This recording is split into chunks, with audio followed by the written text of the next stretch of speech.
Welcome to Giant Cocktails, a podcast where two lifelong fans talk about the San Francisco Giants while drinking homemade cocktails. Now, here are your hosts, Ben and Matthew Henry.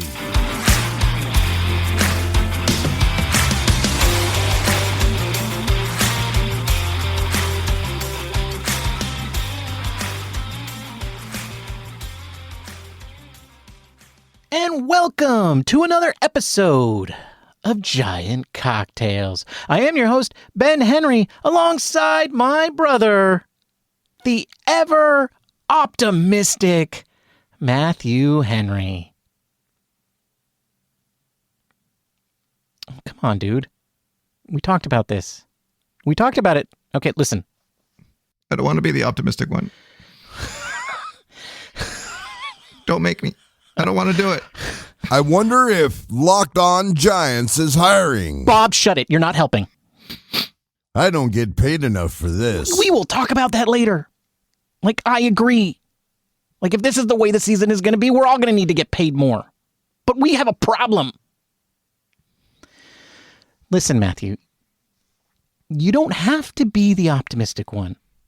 Everybody knows I'm the natural liar in the family anyway.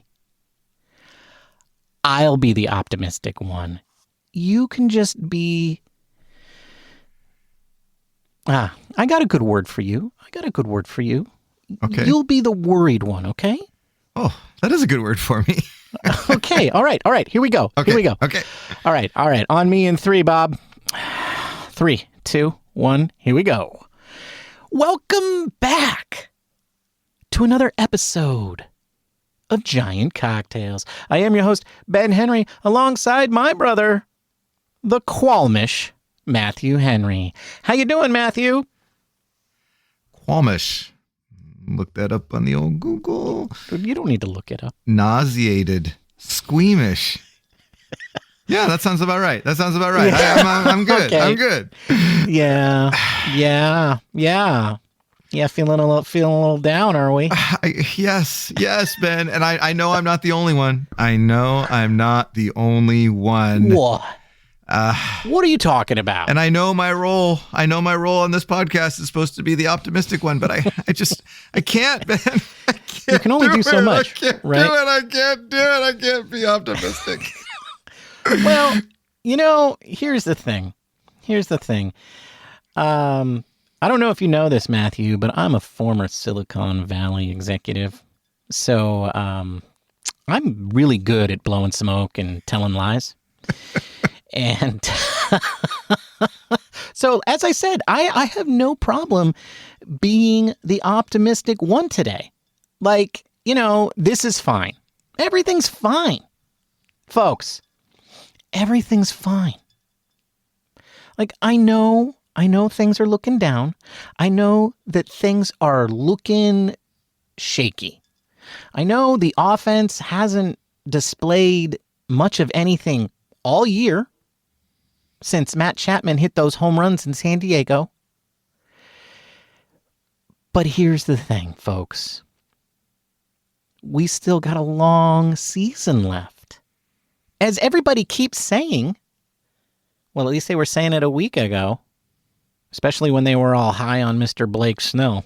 It's still... sorry, I was about to say that super sarcastically, and I realized... You're the optimistic one. I'm to be the optimistic one. It's still early, folks. It's still early, which leads me to our question of the day, Matthew, our icebreaker question for you. Can I ask you a question? Yes. When isn't it early anymore? In life... In general, like what percentage of something needs to pass for it no longer to be early? Like a human life lasts somewhere between 70 and 80 years. That's fair. I was thinking about this because here in Sonoma County, actually, they just came out with this list of when we're one of the communities that lives the longest. And so I think our average age is 83 or something like that. So 84. Yeah, it's all that wine. Wealth. Yeah, exactly. That's exactly right. Both. And so I would say a quarter of the way. So 21, you're not considered, it's not early anymore. Okay, so a quarter of the way. Yeah. A quarter of the way. All right, that's good to know. I'm going to write that statistic down in here. I'm not going to do math right now because it's too early and I'm not drunk enough for that. Okay, good. But I'm going to write that down. So you're saying a quarter of the way means it's no longer early. Like when you're in that early, and I get that, right? Because like when you're under 18, you're still a child. Right. You're 21, you're about ready to graduate from college, maybe. You're about to like embark on a career. Right.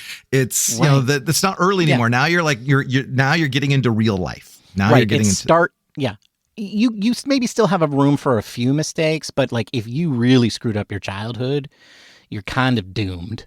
Correct. And now is the time to really start pouring it on, turn it around. So like hopefully you were from, you know, a very wealthy part of the country where people live long lives, and so you had a lot of privilege to set you up. But even if you didn't, you need to at least be like middle of the road, right? Because at that age, I mean, you're either going to finish college or you're going to get kicked out. Right. Right, yeah, Ben? Yeah. Right? That is true. If you don't finish college and you stop going to classes, they don't let you live there anymore. And all I have to say to you, Columbia, is karma.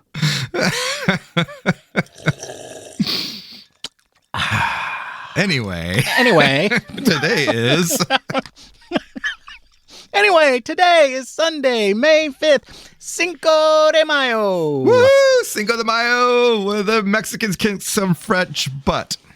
That's right. And I've got a cocktail perfect for both that scenario. Today, your San Francisco Giants. I'm sorry, I didn't mean it. The San Francisco Giants. They may not be your San Francisco Giants anymore. We're not claiming them. I don't want to presume. Okay, let me rephrase. My San Francisco Giants went 1-5 this past week to bring their season record to 15-20 to drop a season high. Hey, it's a season high. Woo! Yeah, woo! 5 below 500. They did this after dropping the first 2 games against Boston, which we talked about in our last show, before salvaging the getaway game with a genuine Yastrzemski home run. I watched that home run again back on the Boston broadcast because I thought, hey, that'll be cool to watch. And they didn't call it at all because they spent that whole half inning interviewing a pitcher who pitched on a previous day. It was one of the dumbest things I've ever seen. They didn't talk about the game at all. Is that how you do, Boston? Because that's bad. Anyway, then your Giants went to Philadelphia to take a litmus test against one of the strongest teams in baseball. And I don't know if they're one of the strongest teams in baseball, but I can tell you this. They are a lot stronger than the San Francisco Giants. Because the San Francisco Giants have gone 0-3, including a 14-3 loss. That wasn't even their worst loss of this early season. I'm sorry. But that's okay. That's okay, folks. It's just a rough patch. We're in the middle of the longest road trip of the year, and these things happen. It's fine. This is fine. And that's what we're talking about today, folks. We're going to be talking about that this isn't the end. But it could be the beginning of the end. And we're going to talk about why it isn't and why it is. And then, in case we all agree that it might be the beginning of the end, we're going to talk about what to do if it is the end. And the first thing that you need to do if this does turn into a train wreck, you got to keep listening to this show. That's right. That's right. Okay? That is number one. Like, that is the most important thing. Like, if the Giants suck, you got to keep listening to Giant Cocktails. That's right. That's right. Because we're going to keep pumping out the jokes. That's right. Yo, I mean, look at the box scores and then listen to this podcast. That's all you got to do. Right. That's right. We're not expecting you to watch the games. You know? That's right. No, but you don't have to watch the games. No, don't. In fact, maybe that would be a good advice, you know, but don't watch the game for your mental health. We'll watch them for you. And we'll tell you twice a week whether you should go back and watch the recordings of the games. Just jump onto your old DVR. And so Ben, on that note, Yeah. I started thinking about this, that people might not want to listen if it's just us. Oh, okay. Well, that's good news. So I got on the old Twiddler. The Twiddler. And DM'd a good friend of the show, new friend of the show, maybe. Well, I don't know if I've told you this. Well, that remains to be seen. On Thursday, we're going to have The Athletic columnist Andrew Baggerly on our show. That's ridiculous.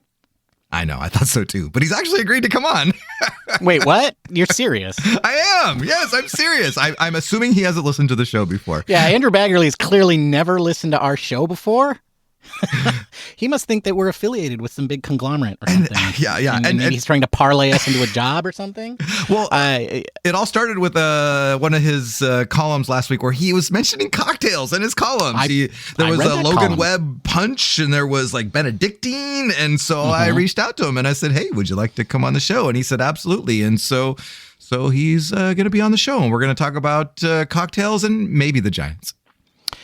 Oh, we're going to talk about the Giants, but we're definitely also going to talk cocktails. Yeah, so yes, believe it or not, Andrew Baggerly is going to be on our show, unless he cancels or something, whatever. But in fact, we're going to be recording that episode Thursday morning. So while our episode usually pops out at 7 a.m. bright and early, it's going to be coming a little bit later in the day on Thursday, but it will be out with a special guest. Andrew Baggerly's going to be on the show. So there you go. Another reason to hang with us. You got to hang with us.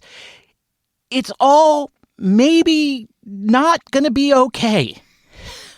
But you know what? That's life. And you got to keep pushing that rock up the hill. And it's better when you do it with friends, drunk. And we're those friends. And we like to get drunk. And we tell you how to get drunk. Yeah, that's right. We definitely like getting drunk. So anyway, that's what we're talking about today. Why you should keep listening to Giant Cocktails if things go the wrong way. And a little of why they won't.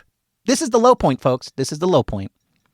This is the point we're going to all point back to in October when we say, remember then we're 5 games under 500? And it just all felt like it was just awful. You say this is the low point, but then we play the Rockies in a few days. Okay, I didn't say there weren't some key moments coming up, but we're going to talk about that. Okay, we're going to talk about that. You know what you need to do? You know what you need to do? The trivia Mr. question. Optimist? Yeah, ask your trivia question. Okay, thank you. Let's get into the trivia question. So today, our four-string catcher, Jackson Reitz. I can barely count that high. 1, 2, 3, 4. Yeah, okay. And Jackson spells his name Jakson. So Jackson Reitz hit his first major league home run for the Giants and only his third professional at bat.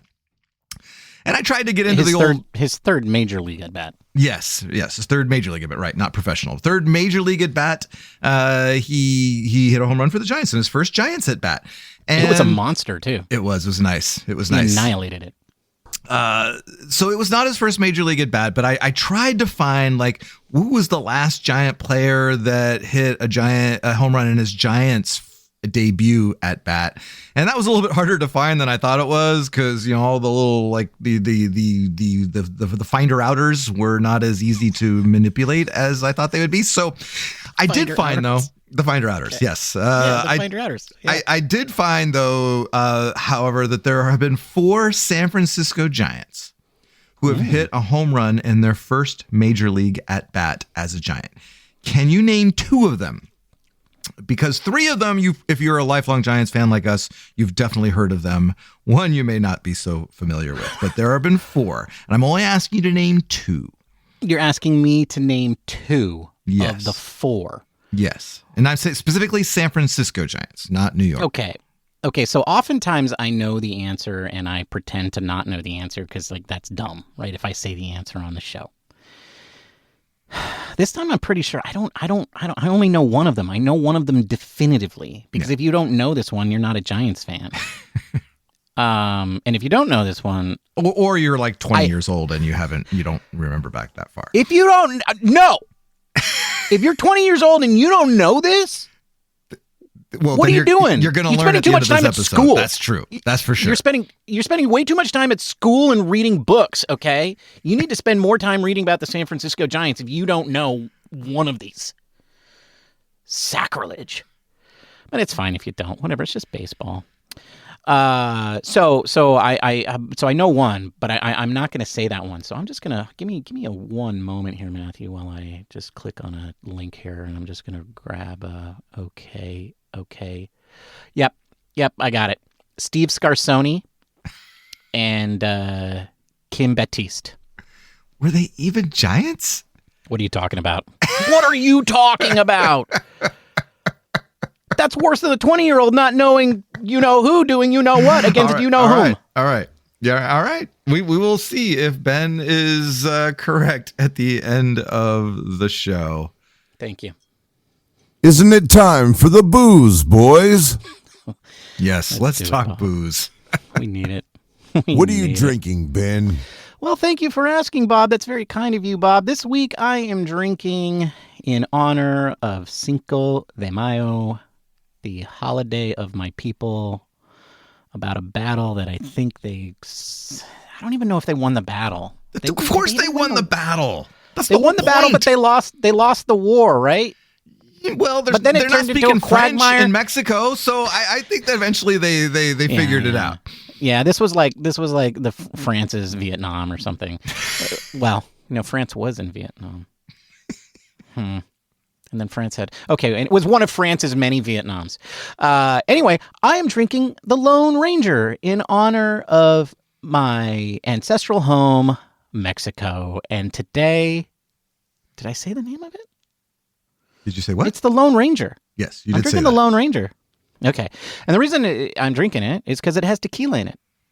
It has 1.5 ounces of tequila, Blanco, 1 ounce of lemon juice, 1/2 ounce of rich simple syrup. That's like simple syrup, except you use twice as much sugar than you usually do.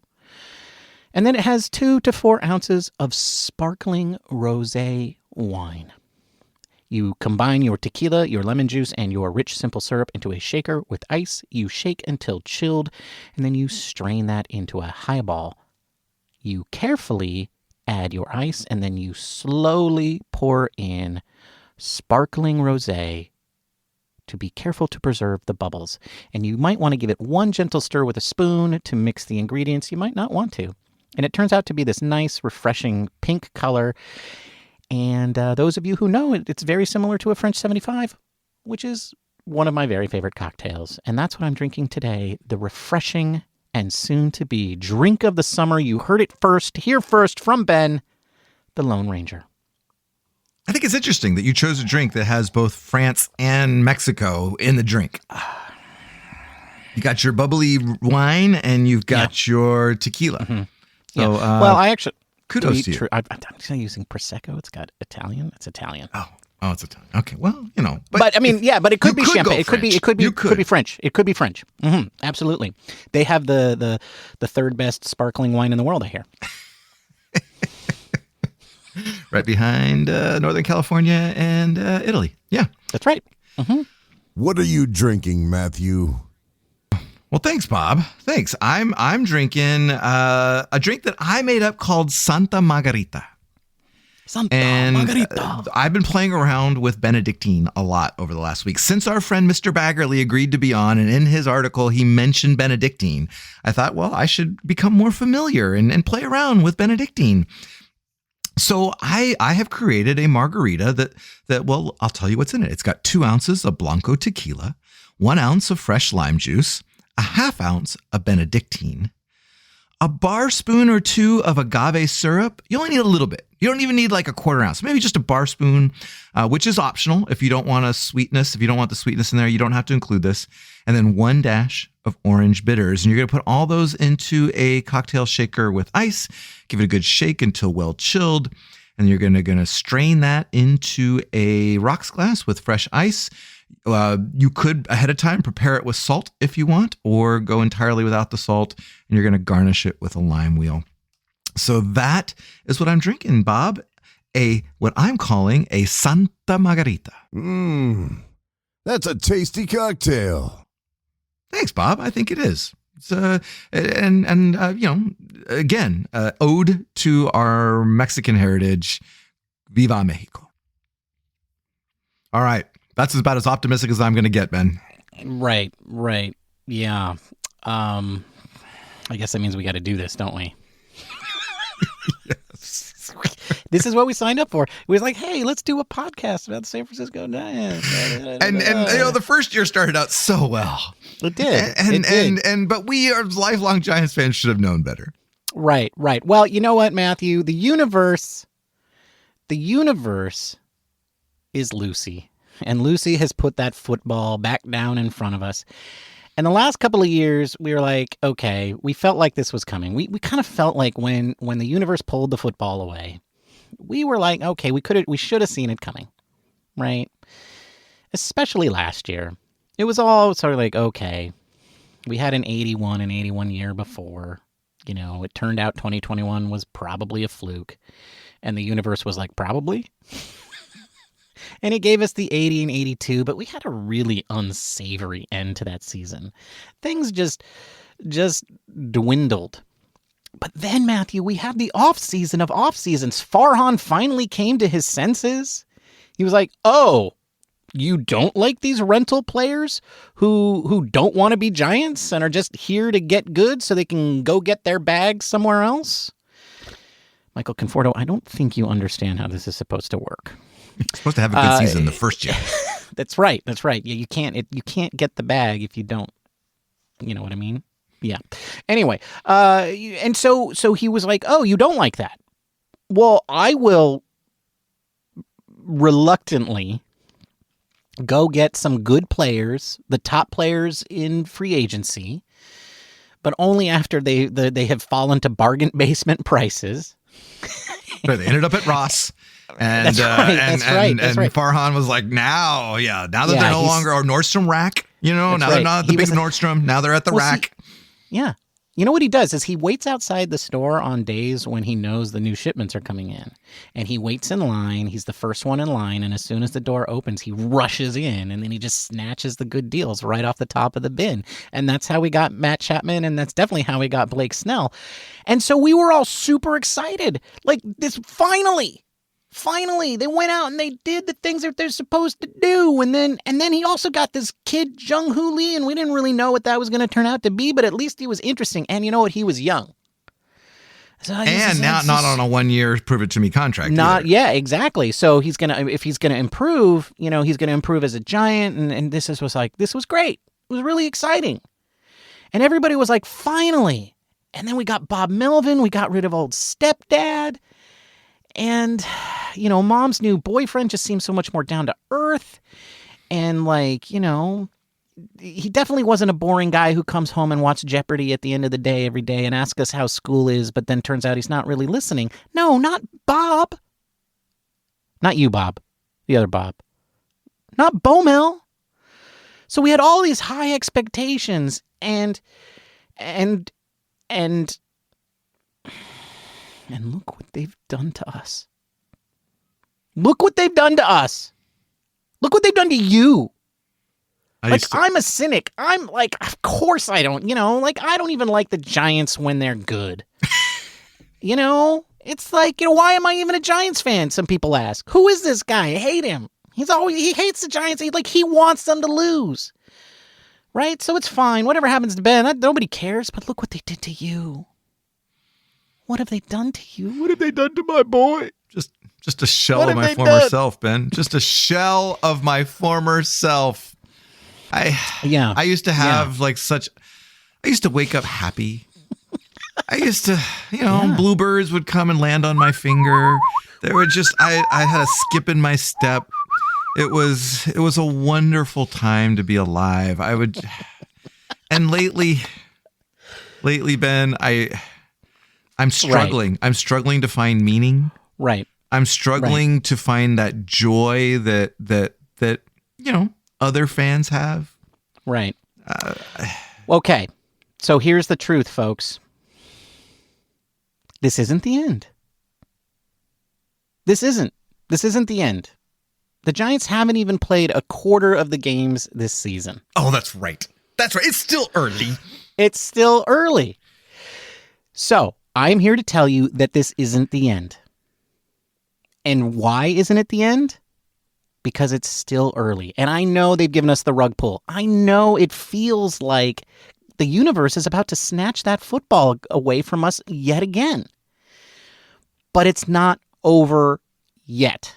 In fact, and I should double check this today, but when I checked this a couple days ago, Fangraphs said that the third wildcard spot was going to be won by a team with 81 wins. Well, that's actually the way it is right now. The Washington Nationals are in the third wildcard spot at 17-17. Yeah, at the time it said it was the Giants, Padres, and D-bags who were going to be that third wildcard spot. They were all going to be tied with 81 wins, and they were going to get it. But that was before the Philadelphia thing happened. So unfortunately, the Giants are not one of those 81 win teams based on those projections right now. But it's not that far away. Okay? This team, as long as it plays the same way that we thought it would at the beginning of the season, even with, even accounting for this bad stretch, they can still make the playoffs. So it is early. Okay? An 81 win team can make the playoffs. And I know that's not what we wanted. We didn't want to be the third wild card.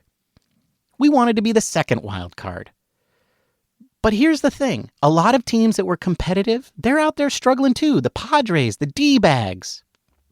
And let's all ignore the fact that Matthew said the Washington Nationals are in a playoff position based on projections. Not the projections. They're ignore currently the man in a playoff behind spot. the curtain. They're currently in a playoff spot. That's my only point. If they stay there, that'll be a miracle. But they are in there right now. Right. Here's the other thing that I want everybody to remember. This offense isn't good. And that's a good thing. Wait, what? Okay, I mean, it's not good that they're bad. No. This offense isn't good, but it is also underperforming of what it should be. Okay? This offense is never going to be great. It's never going to knock your socks off. It's never going to blow you away. But it's definitely underperforming. This isn't like something that was foreseeable where everybody should have been like, we should have known this offense was going to be this bad. We should have known that, that these guys weren't going to come through. That Jorge Soler would be 3 for 90 with runners on base. Yeah, that's ridiculous. That's ridiculous. Nobody should have foreseen that. And also, here's the thing. They continue to hit the ball hard and at the right launch angle where their balls should be falling. They should be landing, but they're not. They should be hitting home runs, but they're not. I mean, poor Jung-Hoo Lee. Like, he seems to be hitting the ball right now to the one part of every park that he's in where it won't be a home run, but would be a home run in every other park except that day. Like, he is annihilating the ball and getting no results. And everybody is underperforming, with the exception of Tyro Estrada and Lamont Wade Jr., who are either at what people expected them to be or above. So the point is that at some point, this offense should and probably will turn around. And there will probably be days when the offense will carry a bad defensive day or a bad pitching outing.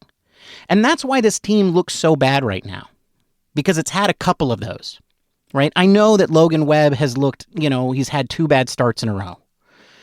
And Keaton Wynn had his first bad outing. But those things are going to happen throughout a season, right? Your good guys are going to underperform on occasion. And sometimes that turns into a loss. But other times, the part of your team you don't expect to carry you carries you. And our offense has the ability to do that and probably will. So, this isn't the end. Feels like the end. That's because it might be the beginning of the end. Okay, here's my problem with this whole, Ben. And okay. I think just last week you were talking about how like past results doesn't predict future whatever, right? Like future results. And right. And so there's no guarantee this is turning around. This could just be the ugly season of all time. This could be. Could be. And this whole team was supposed to be built on pitching and defense, and we knew the offense would struggle, or not struggle, but would be at average at best. Yeah. And right now, their weighted runs created plus ranks 18th in the league, so that actually is higher than I probably would have thought had I not looked that up. Semi-decent. The problem is that their pitching is, in terms of WAR, is 22nd. So, you know, you got pitching, defense, and offense, and you got to have 2 out of those 3 performing at a higher level. And right now, we don't have that. Right. And you say that it's only we're not even a quarter way through the season, but you said you were going to do some math. Yeah, I did. I did say I was going to do some math. And so, and you're the computer Silicon Valley dude, and you've had a drink now. So I need you to tell me, like, when is that quarter of a season coming up, and where do we need to be at that point? Well, Matthew, I do want to say really quickly, after Columbia kicked me out, karma, I did eventually get my degree at Cal State East Bay, go Pioneers, in computer science, and which is essentially a math degree. Like, you can actually double major, at least back then, by taking another half a quarter of math. I didn't want to do that, so I didn't.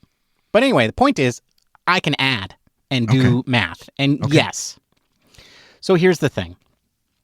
We talked about when is it still early, and you're right. It is barely still early because we're almost a quarter of the way through the season. I knew it. We're doomed. A quarter of the season actually happens partway through the 41st game of the year.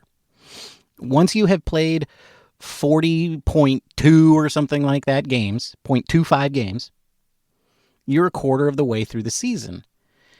And so if you want to be at 500 or better, you really need to be 21-20 after your 41st game. And here's why it's not the end, Matthew. Because the Giants can still do that. I'm going back up to our show notes, and I'm looking at our current record. Okay, yeah, look. The current record, folks, 15-20. I said it wasn't great. Okay, I didn't say it was. Wait. I'm the psychology major. Math, not my strength. So you're saying that we need to be 21-20, and we are already 15-20 as it is. So that would be. Wait, hold on. Let me take off my shoes. I gotta carry the one. Count on the toes.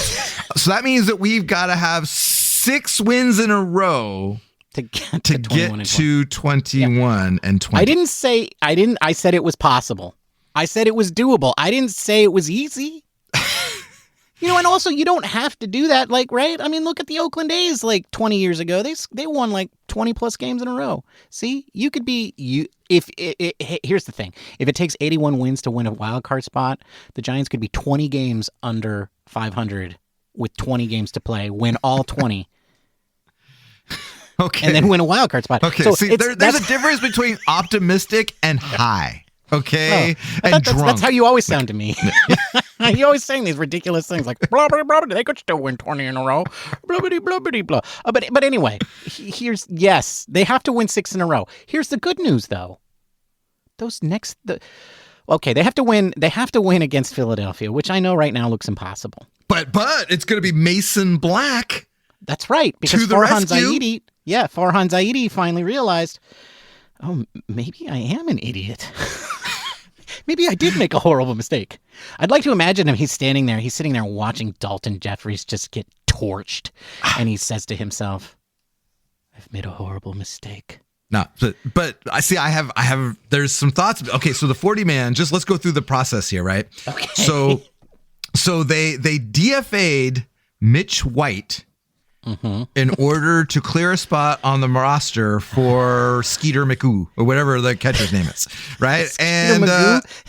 Jackson Reitz. Oh, that's right, Reitz. Okay, I knew there's a EE in there somewhere, but okay. Right, yeah. All right, so Jackson Reitz is the beneficiary of Mitch White's DFA, right? Because he gets added to the 40-man and then brought up to the 26-man. He was the beneficiary of Tom Murphy hurting his knee. Yes, right. And speaking of Tom Murphy hurting his knee, if he needs surgery, then he gets put on the what IL? The 60-day IL, which clears a roster spot for Mr. Black. Yeah. So Farhan only had to get rid of Mitch White to add 2 players onto his roster, which to him is like sitting outside of Nordstrom Rack at like 6 a.m. waiting for the new show. Right. Tiptoeing through the tulips just to achieve mediocrity. That's Farhan Zaidi. So Mason Black wouldn't be here if Tom Murphy didn't sprain his knee. That's my theory. It was seriously injured his knee, right? Because remember, he has to go on the 60-day. That's right. Seriously, he's going to need surgery. Yeah, right. Yeah. And so we don't know that that's truer yet. We don't know. We don't know. So if it's not, then Farhan's sitting here tonight, right now, as we speak, he's like researching who's going to be the one that has to get let go. Yeah, he's going to have to decide who to let go. And what's really interesting to me is that the first guy they let go was Mitch White, who was on the major league roster, right? This guy was good enough to be a San Francisco Giant. He was good enough to be one of the 26 men. He was good enough to make how many appearances? I think he made as many appearances with the Giants in like as small of a stretch as possible as he did with the Blue Jays. They ran that guy out there so many times, and he sucked in every single one of them. That's the guy they DFA. That's the guy they DFA, and not Dalton Jeffries, not Nick Avila, not any of these other guys. It's that guy, and they had him on the 26-man the whole time. It's absurd. It's absurd, but no, I'm supposed to be the positive guy. And we're going to win 6 in a row, starting with Philadelphia. And that's the hard part, Matthew, because after that, it's smooth sailing. Okay. I'm telling you, it gets super easy after that. So yeah, okay, we have 3 games against Colorado. That's right. But and the Giants rule in Colorado. Okay, see, this is now where I'm starting to understand where you say, but it might be the beginning of the end part. Because if they do well in Colorado, then we're right back in it, baby. We're right back in the saddle. But Ben, if we lose the series in Colorado, then no one will be able to say this team is good. No one. How many times do you think we can get Andrew Baggerly on our show? Well, I don't know, man. How many people can we get who listen to the show to subscribe to The Athletic? I think that's what conversions, Matthew. We need conversions. All right, or you need to be on your best behavior, which I'm. Oh, are you worried I'm going to scare him away? I'm going to scare him away. I'm going to scare him away. Yeah. Okay. I think we both have the potential for that. You sent me some subjects that I'm like, he's never going to write about that, dude. That's just like, what are you doing? What are you doing? Gotta find out. You were so obsessed with that why she was named that, Ben. Gotta find that out. It's weird, dude. It's weird. Weird. All right. Anyway, we have to get back on topic. And the point is, yes, Matthew, you were right. The Colorado series. Look, if the Giants sweep the Rockies, it doesn't mean they're good. If they win 2 out of 3, it just means they're better than the Rockies. And that's really not hard to do these days. I mean, the Rockies. I'll take it. The Rockies went and bent over for the Astros, who were in a absolute lost season. Right? Sweeping the Rockies did nothing for the Astros to solve their problems, but the Rockies did it. The Rockies lost a series to Miami. Right? That's how bad the Rockies are. And that's why this is a pivotal series. Like, if the Giants win the series or sweep the series, it means nothing. But if they lose this series, it means everything. Now, of course, they can always come back from that. You can win 20 in a row, right? Okay, we've already established that. But if this team comes back... I don't know if we've established that. Teams have won 20 in a row before, Matthew. They were good teams. But still, the point is that like you come back from Colorado having lost to the Rockies after having just been annihilated by the Red Sox and the Phillies. Nobody believes you're good. I don't even think the team can believe it's good. They might think I'm sure they all think highly of themselves. They should. But you're going to be like, wow, all these other guys around me suck. and that's, nobody's going to dispute that. And the fans are certainly going to know it. And that means Everybody's going to start turning the Giants off. They're going to stop going to games, and it's going to be an absolute tailspin. And then that will be the beginning of the end. The Giants will have to do so much work to come back from that. And that's why this is the beginning of the end. Another reason why this is the beginning of the end is because all those guys that I said were underperforming, all those hitters, it's too many of them. Like, too many of them for them all to turn it around. Some of these guys are probably having a down year. So you're saying Soler, Slater, Conforto, I guess, is starting to kind of fit into that category after a hot start. You're saying all these guys, not all of them are going to turn it around. Right. I mean, Jung-Hoo Lee might someday be an all-star, but maybe his rookie year isn't that great. Or maybe just every ball he hits is going to be right at somebody. Right. We don't know that it won't be. And it certainly can be. But more importantly than that is that the injury bug, which avoided the position players all season, attacked the Giants in the most brutal and funny, ironic way, not funny way, by hitting both of our 26-man roster catchers in 2 days. 2 days. Taking down Patrick Bailey, who was probably at that point our best all-around player. And then our backup catcher, Tom Murphy, went down in succession, meaning that our catchers are now Blake Sable, who was being turned into more of a super sub at AAA because he's not that great of a catcher, and Jackson Reitz, he of, at that time, 2 major league plate appearances.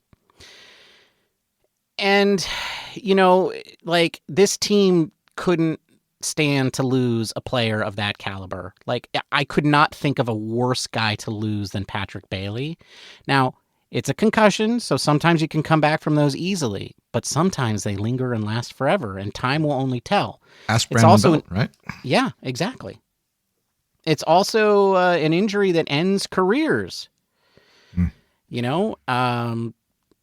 don't want to hear about that. I don't want to talk about ending careers. Right. I just had a thought, though. Sure. Didn't you say that you were like the Craig Biggio of Little League, that you have some catching experience? I do have catching experience. Matthew, the fastest ball I ever caught was probably throwing 60 miles an hour. Don't do this to me. I'm just saying that maybe you have a shot.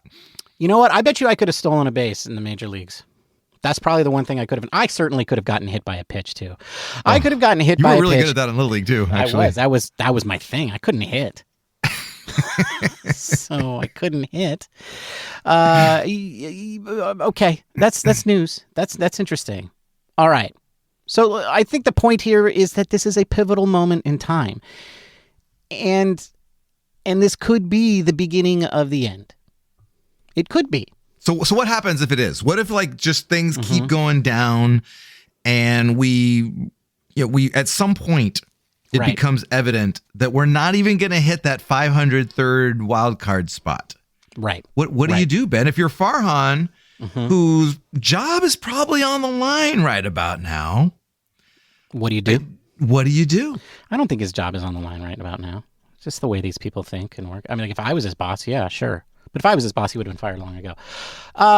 Well, okay, so the first thing that you do, folks, is you don't stop listening to Giant Cocktails. Remember, we got Andrew Baggerly coming onto the show next episode on Thursday. Look for a early afternoon release. You can listen to Giant Cocktails, well, every episode, twice a week. That's what you can do.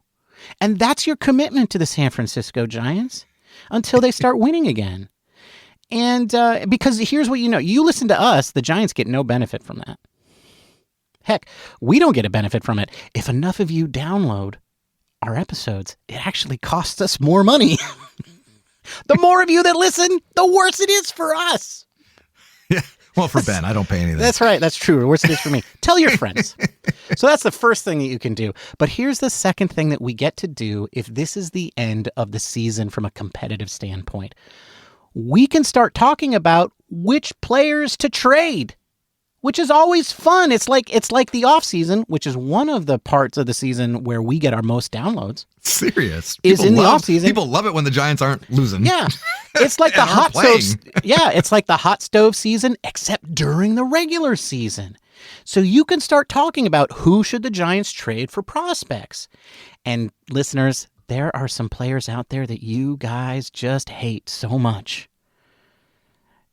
And there's some that I don't like that very much either. Like Michael Conforto.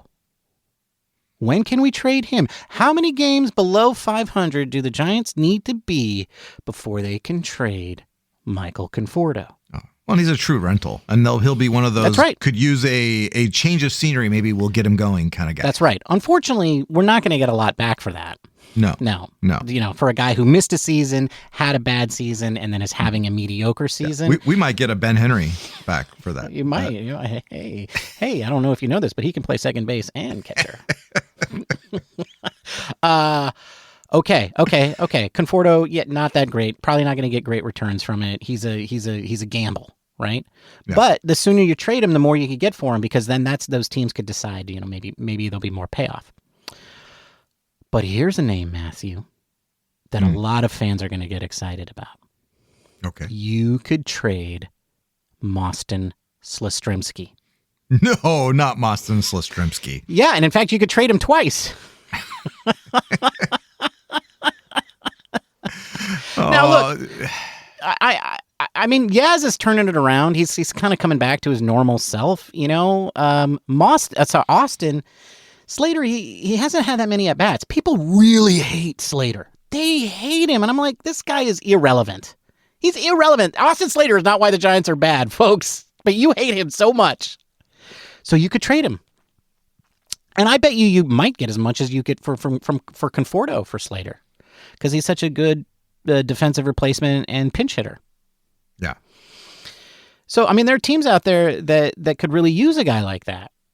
And those are the easy names, Ben. Those are the names that just, everybody would like to get rid of. But really the ones with any trade value are not the ones you just mentioned.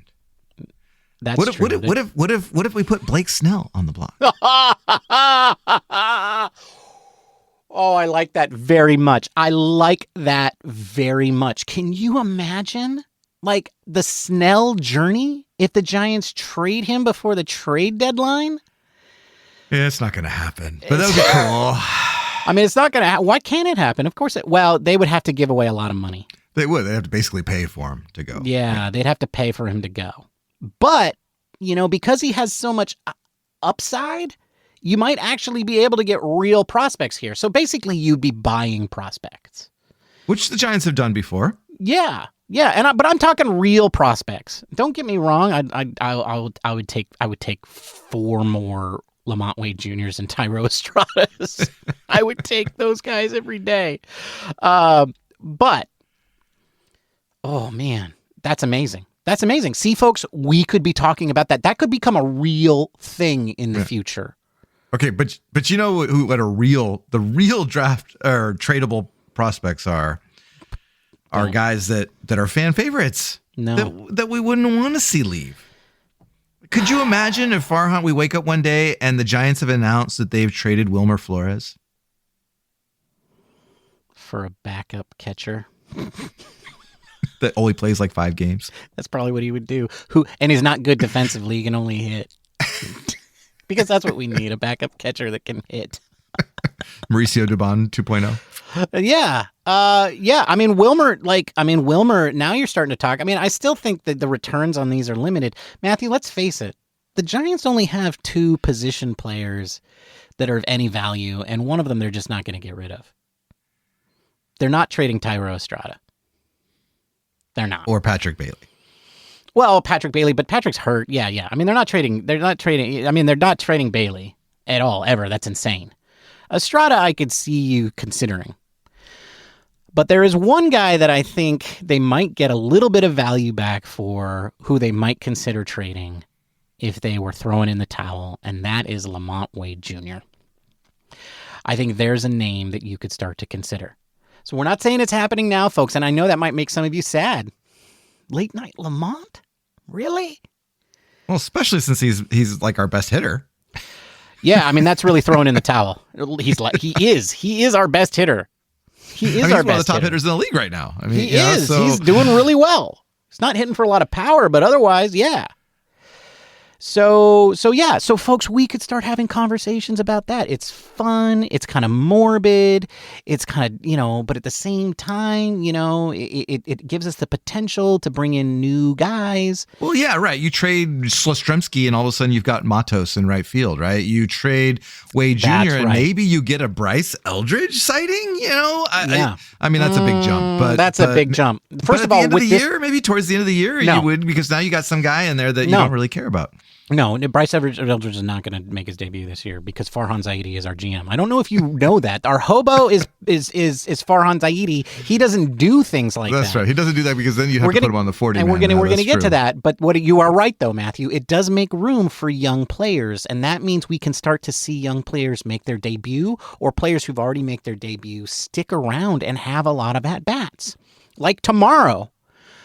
He's coming in a start too late.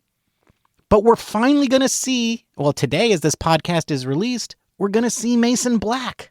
Finally. And that's interesting. If you want to toast Mason Black, I created a cocktail last episode called Free Mason Black. And you should go back and look at Twitter to see the recipe for that, or go back to our show notes of our previous episode to see the recipe for that. That's right. And so you can see him tomorrow. And even here's the thing about that. Like, I'm not saying Mason Black is our savior. I'm not saying he's going to come out tomorrow and even win. But it's interesting. Yeah, you're going to watch that game, aren't you? That's right. I'm going to watch the game. I'm going to be curious to see how he performs. And that makes it interesting. And if he sticks around on the roster, which I know with Farhan Zaidi is not a sure thing whatsoever, because he's got to make sure his boy Dalton Jeffries sticks around, then... But at least I can be excited about every time he performs because I can watch him mature and I can watch him progress. And the same thing is true for those guys who were given their cups of coffee last year, but we haven't seen for any significant period of time, like Luciano, like Matos, and guys who we have seen and finally should probably be given a real legitimate last shot, like Ramos and Schmidt. And so those are things that we can look forward to if the Giants are packing it in. But here's my favorite thing that we can do, Matthew. What's that? We can start legitimately asking the question, when can we fire Farhan? Because if this team turns into a dumpster fire, I think that, from my opinion, from my viewpoint, that puts that's the nail in the coffin. That is the thing that seals the deal, that the Farhan Zaidi era is a failure. If this team misses the playoffs and it turns into an implosion, it's Farhan Zaidi's fault. But not because he signed Chapman and Snell. I know a lot of people out there are yelling that sort of stuff on Twitter, and that's just ridiculous. You people all wanted Chapman and Snell to begin with. You did. We did. And we were excited when they got signed because it meant that there was some big signings, for sure. That's right. And the reason those guys haven't been good are their fault. It's their fault. It's not Farhan Zaidi's fault. But there are a couple of nits on this roster that I think we can complain about. And because they haven't really hit, we can really start to ask serious questions about. Like Jorge Soler didn't fit the roster. Still doesn't fit the roster. No, right. I mean, we had, and at the expense, Wilmer Flores has been the one that has been impacted the most, who was our best hitter last year. Right. Like, you could have run with Wilmer and gotten as good of a performance as what Soler has given us. Better, sure. I mean, I think that's clear, right? I mean, Soler has had that bad of a year. Right. Then we look at the whole, Tom Murphy fiasco. Who the heck signs a 33-year-old hitting backup catcher? Like, why is that the thing you look for at that age, at that position? And they signed him to a 3-year contract. Which is just ridiculous. And he can't catch. Just watching him in those last 2 games. I mean, I know he got hurt, and that caused a whole bunch of other problems. But I'm not even talking about that. But you know what? If he blocks that ball successfully, he doesn't get hurt. And he's just not a good catcher. He's not a good receiver. Why do you want that out of your backup catcher? It was such a bizarre signing, and it created that situation with Joey Bart. So you think, okay, well, then they know they have to trade Joey Bart, and Farhan Zaidi says, do I? I don't have to I'm going to sneak him through waivers. So they carry him on the 26-man roster, and we start this weird journey with Dalton Jeffries, who's still with the team a quarter of the way in. And it just was a bizarre signing. Like, you could have just run with Bailey and Bart, and you could have had Mason Black on the roster opening day. Easy peasy. And I know I'm just a man sitting in his closet, but that was the better option. Find me a pundit who would disagree with that. That was the better option. I think most people were ready to write off Bart and say he needed to change the scenery, and it was always the end. And I think it was only the end because that's what Farhan telegraphed, right? That it was the end for him. I mean, yeah, he's done well, but he's still a legitimate defensive catcher that could have been the reserve catcher behind Patrick Bailey. So it didn't need to be that move, right? And now it's caused this ripple effect that's made a problem. It's created problems for sure. Right. And that for me, just like over the last couple weeks, we've really seen Farhan Zaidi.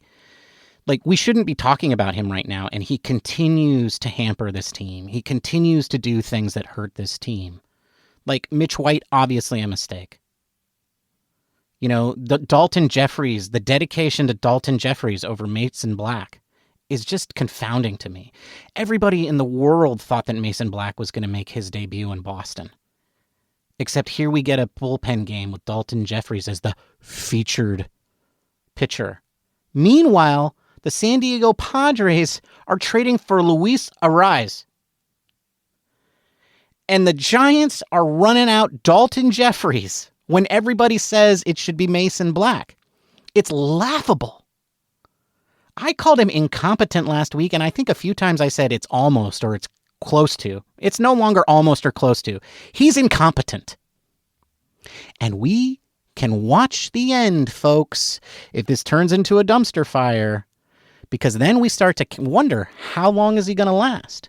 He'll probably last till the end of the year. But he might not. And so those are things that we can do if this is the end.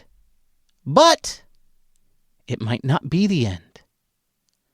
Because we can turn it around, and Colorado, Soler and Chapman and everybody else can start hitting. And Chapman can also stop making so many errors. Come on, dude. We just sung your praises a week ago. Seriously. I said you weren't a disappointment. And you said, hold my beer. We don't drink beer on this show, dude. All right. Well, I thank you for your optimism and that there is possibility to turn this around. But there's also that dose of reality that this could be the team that we see for the rest of the season. Could be. And it could be a big dumpster fire from here on out. So I'm looking forward to seeing Andrew Baggerly's take on the first quarter of the season. For someone who has written about them and knows them inside and out. So, dude, easily the smartest guy we've ever had on the show. But that is happening, folks. Come and watch. He probably knows cocktails better than we do. Probably. That's going to be the scary part when he whips out his when he starts breaking down his Benedictine knowledge. I'm going to be like, all right, yeah. He's going to be like, actually, it's 47 botanicals. Yeah, it's happening.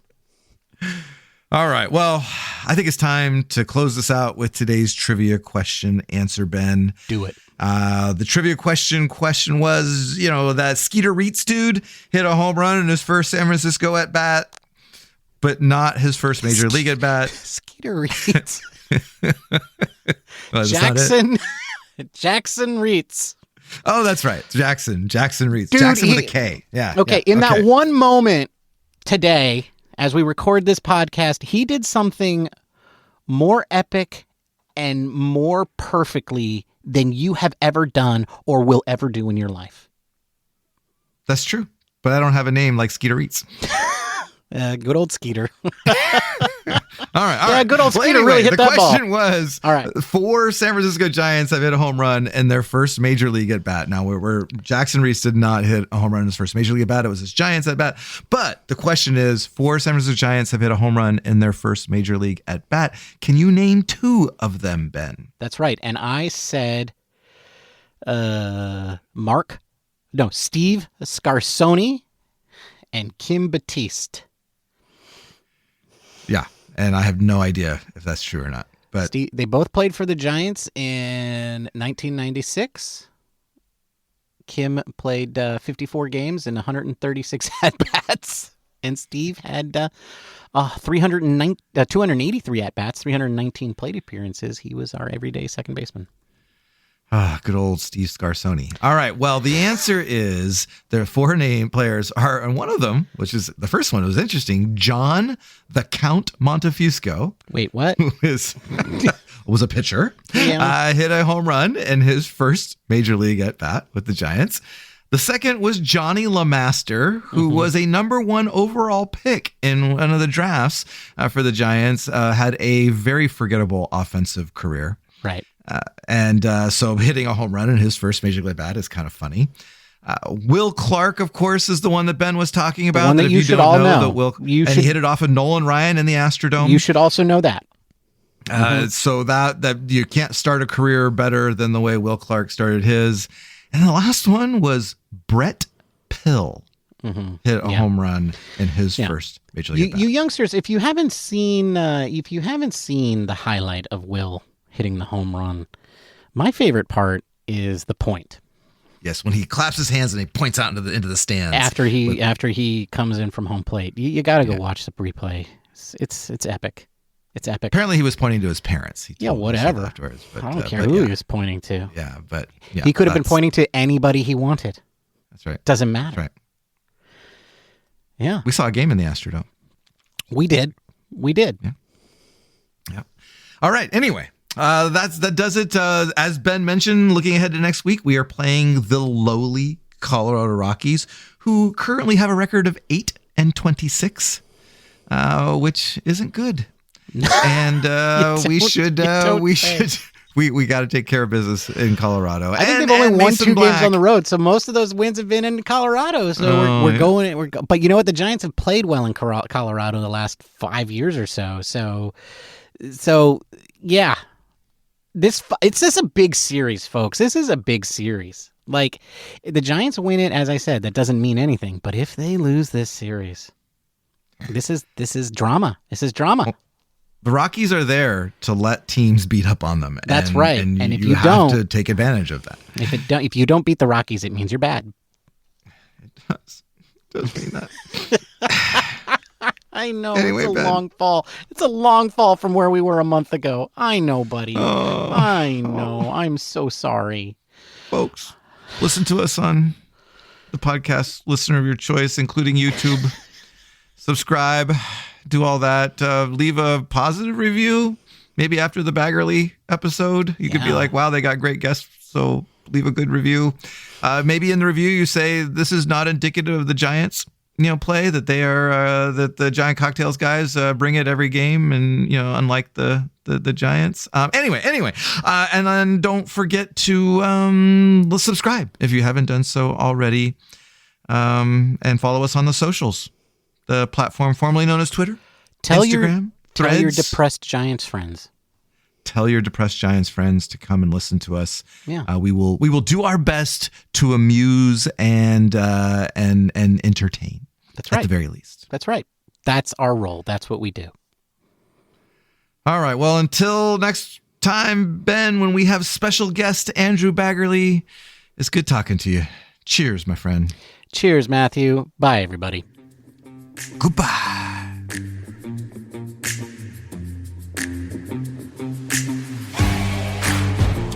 Thank you for listening to the Giant Cocktails Podcast.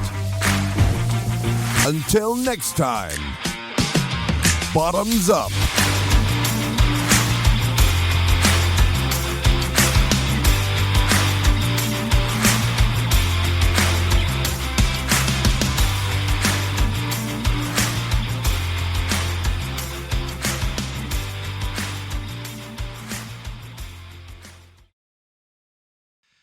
Oh, please beat the Rockies.